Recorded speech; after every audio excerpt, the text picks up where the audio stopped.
it was a strong result for 21. We're really pleased to be able to deliver that. Ultimately, it was a result that was achieved one day at a time.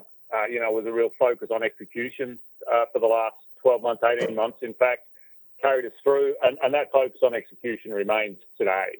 We were really fortunate that we were hit, if you like, with a 25% unexpected, unforecast increase in demand. But we were able to execute on that and turn that into the good result. And particularly tough at the best of times in the middle of a pandemic, really, really tough. And we were fortunate, and I'd like to think it wasn't accidental, but we were fortunate that all regions did really well. It's unusual to have all three regions fire really strongly at one time, but they did. Net result is our margin expansion was dramatic for the year. We were up 450 basis points, which was a good result. We delivered on our cost reduction activities. We delivered on cash generation, or beyond, in fact, what we thought would be our cash generation for the year. So pleased with that. Really pleased that we were able to get into place price increases, specifically related to copper, and we've been able to offset fully the impact of copper brass costs based on where they are or have been for the last few months. At the same time, we did manage to continue our long-term planning.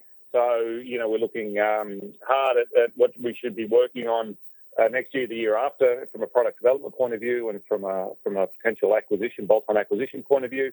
And it was quite interesting for me. We're now at the 5-year point post our IPO, and in that period, we've improved our profit by a factor of 3, which feels like a pretty solid result, and happy for the team that they've been able to do that. So that's looking back to 21. Looking forward, ultimately, I'd like to think we're a COVID winner, but with sustainability. And I say that with some cautious optimism, I guess, but the demand remains strong in all our markets around the world. And this COVID uplift, people investing in their homes, it's starting to feel like a structural change as opposed to a transient.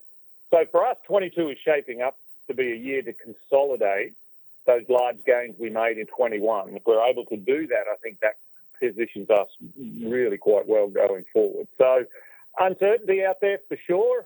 None of us have seen, what the few years post a 1-in-100-year pandemic looks like, but I guess we're going to. Nonetheless, we're confident we can navigate whatever comes our way based on how our teams have performed over the last year or so.